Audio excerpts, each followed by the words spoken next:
月份的大理呢，真的是太舒服了，阳光明媚，清风徐徐。那齐哥也非常理解啊，为什么大家放松都特别喜欢逃往大理，因为呢，看到苍山洱海，心情一下子就会变开朗舒畅起来。那言归正传，齐哥今天来到大理呢，主要是为了试驾一款全新的车型。那刚才开头也提到过，就是别克第2款基于奥特能平台打造的纯电车型，别克的 Electra E4。其实一开始在知道有这款车的时候呢，我觉得它会比E5的定位要低一点，甚至尺寸啊，包括定价也会更低一些。但是当我看到它以后呢，我才发现它也是一款中大型的 SUV。但是呢，它和E5的区别就在于它整个的设计就是时尚的气息会更浓一些，包括也加入了溜背呀、轿跑等等的车身造型。首先说一下它颜值方面，其实这一次呢，齐哥试驾的是它的一个浅蓝色的版本，但是呢，为了给大家看一下它的这种主打色，所以呢，我选择了拿这台车来拍摄一下静态。那为了凸显它的时尚感呢，其实这一次别克 Electra E4 也是提供了6种外观颜色以及5种内饰颜色，而且呢，可以给大家就是说明一下的是，这一次呢，齐哥非常喜欢的君威 GS 上的 GS， 就是它运动子品牌，这次呢也会放到这个 E4 车型上面，所以大家可以期待一下。而且呢，它整个的车身也会拥有 GS 的一些专属的标识。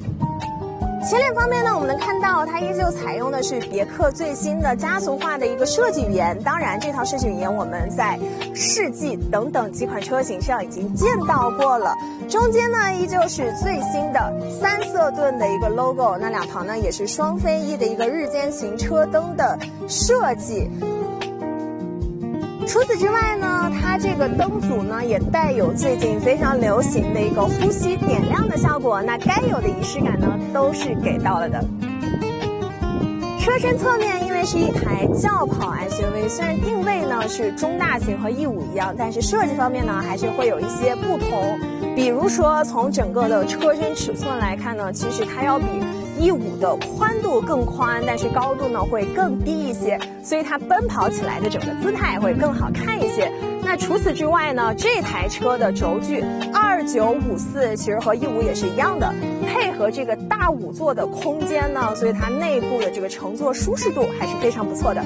除此之外呢，它和E5一样，都采用了这种卡片钥匙，包括隐藏式的门把手，还有这个全黑的下包围的护板。当然，设计精致的同时呢，也会降低风阻系数。那最后呢，我们再来看一下，它还有19寸以及20寸的轮毂可供选择。那尾部呢，我觉得是设计的既饱满又激进。为什么这么说呢？因为你看，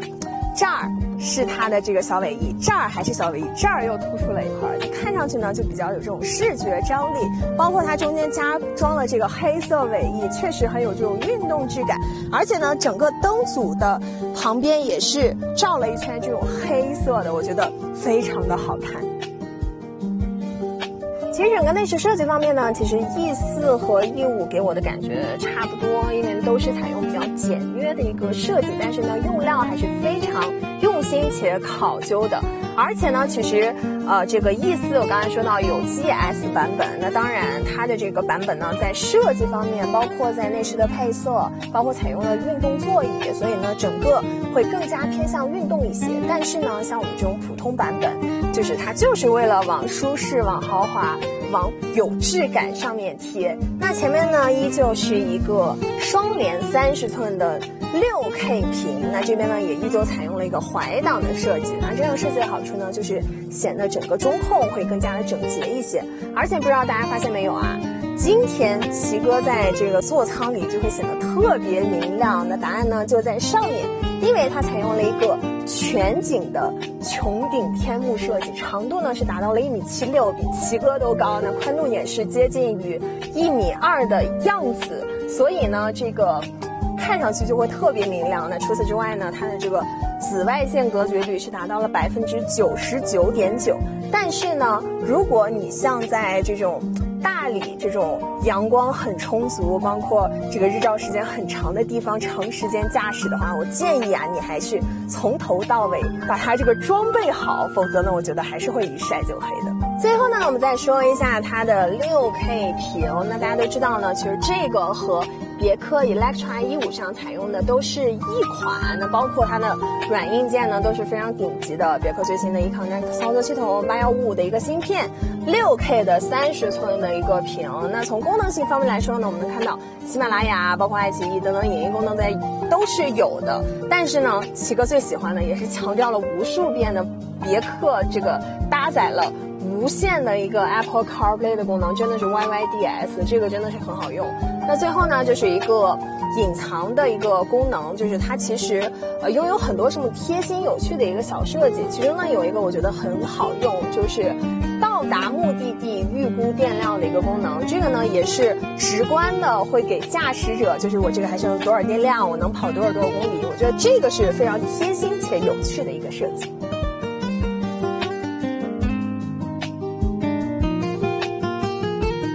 轿跑车型呢，大家很关注的肯定就是它2排的一个空间方面的问题。那奇哥呢给大家实际的测量一下，首先就是头部，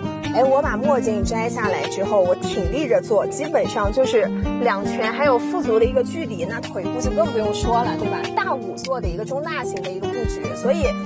再加上后面的一个头枕，其实我觉得坐起来加上这个坐垫确实是非常软，还是比较舒服的。而且中间呢，它还给你配备了这种2个杯架的设计，加上这个全新的这种象牙白的一个配色，确实感觉到非常的舒服。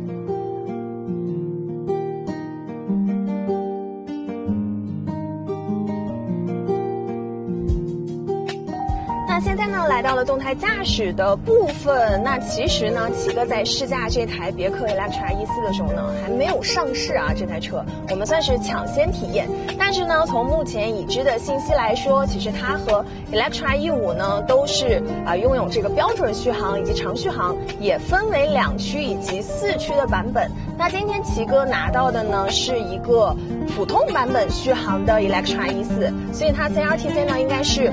530千米。当然，在它更高阶，就是更加个性的 GS 版本上面呢，是有这个长续航的，就是620千米的版本。那从直观的驾驶感受来说呢，我觉得其实它和那台1.5给我的感觉很好，因为大家看过那期视频呢，都知道我对1.5的评价是很高的，我是甚至认为它是现阶段最完美的一台别克车型。当然，这个1.4出来，我觉得它和1.5同样带给我了很大的惊喜。那首先呢，就是奇哥平时还是比较习惯开油车的，而且呢，我有时候会开到比如说新能源的车型啊，包括新造车势力的车型，会感觉他们的油门调教会稍微有那么一点点窜，就是会有一些不适应。但是呢，不管你平常是开油车好还是开电车好，你只要驾驶到这台别克的 Electra 1.4，你就会非常容易上手。当然，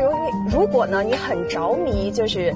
像这种纯电车型的一个驾驶模式的话，它还会提供单踏板，就是让你感受到新能源车型驾驶的一个乐趣。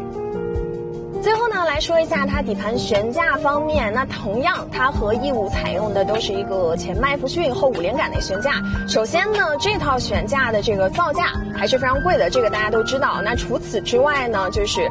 它在过颠簸路段的时候，因为整个悬架对这个路面的颠簸过滤的会比较的细致，这个时候呢，你在车里就会感觉到非常的舒适。除此之外，它在掉头弯的时候呢，整个的转向也会让你觉得和这个车会合二为一，就是有